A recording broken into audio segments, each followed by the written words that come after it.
ir atbilde uz kaut kādu šādu jautājumu. Bet kāds tieši tas jautājums tad bija? Jūs jau tikai tā konstatējāt? Es jau nevaru konstatēt, tas ir tas, ko es esmu izlasījis. Jūs teicāt, ka koki tikai izdala O2 un savāc CO2, bet koki patiešām elpo. Viņi tā kā savāc O2, pa dienu atdod O2, pa nakti atdod CO2. Bet viņi to paši nākamajā rītā uzsūc atpakaļ. Jā, bet kā tad viņi var absorbēt vēl kaut ko citu, ja tas, ko viņi izelpo, viņi atkal ieelpo? Vai ir kādi aprēķini, kas saka, ka koki tomēr ir plaušas, kas izelpo O2, nevis bilanci? Vai rupi runājot, kur viņi liek to CO2, tad, kad viņi ieelpo? Līgi saka, viņi izelpo pēc tam ārā. Kur paliek tas caur saknēm zemē dziļi iekšā? Nē, tas glabājas pašā koksnē, kā materiālā. Viņš uzglabājas, tas ir slēgts cikls. Tas CO2, kas rodas, teiksim, sadedzinot koku vai ko viņš izelpo, viņš turpatās tajā koku ciklā arī turpina dzīvot. Viņš uzņem, ja viņš izelpo, viņš nākamajā dienā to uzņem arī atpakaļ. Daļu saglabājot sevi. Es neesmu biologs, es nepateikšu procentos. Man bija tāds nezinīšs jautājums. Jūs minējāt, ka, kad koka absorbē CO2, vai es pareizi sapratu, kad arī nocirsts koks, kas ir kā būvmateriāls, vai arī tas absorbē CO2? Kā būvmateriāls viņš neabsorbē, savukārt viņš kā būvmateriāls uzglabā šo CO2 sevi. Tā māja, kas ir uzcelta no koka, viņā šis CO2 paliek iekšā. Nafta, piemēram, kā materiāls neuzglabā sevi nekādu CO2. Tieši tāpēc, izvēloties koksni būvniecībā, mēs tā kā, neredam šo globālo sasilšanu, nepalielinam to atmosfēras slānīti biezāku vēl. Ja, mēs nepulsojam, bet mēs noturam līmenī. Kungam ir jautājums. Jautājums no filozofiskā jautājuma kategorijas. Ir zināms, ka Latvija eksportē patreiz gadā apmēram 3 miljonu tonu šķeldas gadā. Tas iet uz Zviedriju un tas tiek kurināts. Ja kaut kas tiek kurināts, tad organiskās vielas tiek noārdītas par, uz minerālo līmeni aiziet, jā?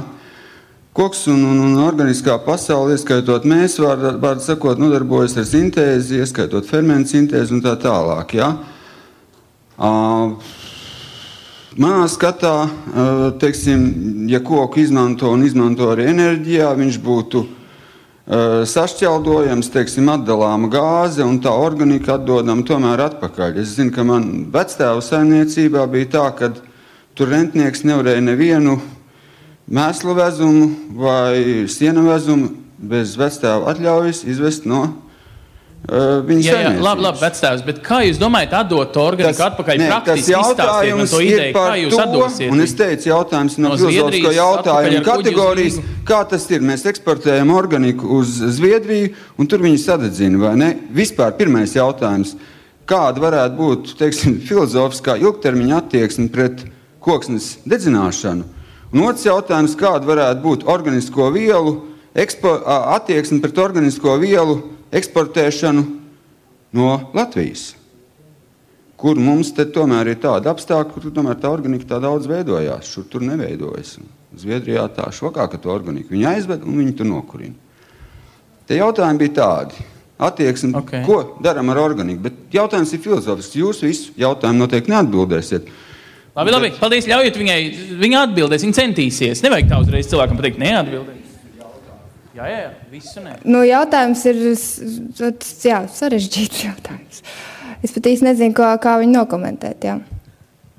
Bet par filozofisko domu liels paldies, jo jūs iemetāt tādu, principā sanāk šķeldu, jūs aizved ar kuģi uz Zviedriju, kas it kā nav slikti, jo eksporta spējīgums it kā izglābšot mūsu valsts ekonomiku, un pašvainīgi, ka nenokurina savu šķeldu pārdot Zviedriem, jo viņi pērk vairāk. Tur tu biznesmeni nevar vainot.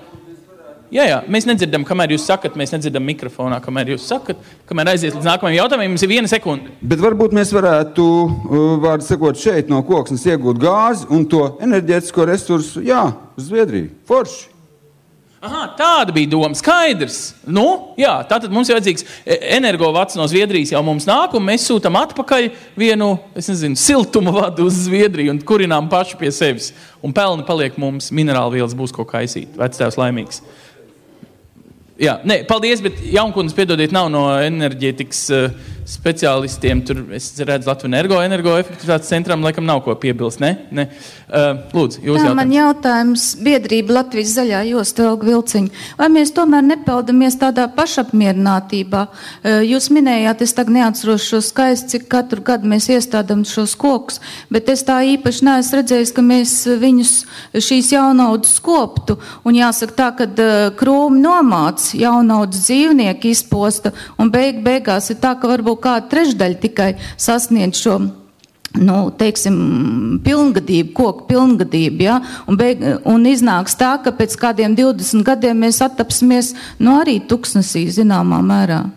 Vērtīgu koku tuksnesī, jūs gribat teikt? Jā, tam es gan pilnībā noteikti nepiekritīšu, jo, kā jau es minēju, varbūt ne tiešā veidā, bet vismaz Latvijas valsts mežos katra nocirstā koka vietā joprojām katru gadu tiek iestādīti 2 koki katra nocirstā vietā. Un bažas par to, ka tagad mēs visu nocirtīsim un paliks tikai jaunaudas un mums reāli kādā brīdī nebūs vairs meža, tās arī ir maldīgas, jo šīs rezerves tiek turētas katrā mežsaimniecībā un katrā meža iecirknī.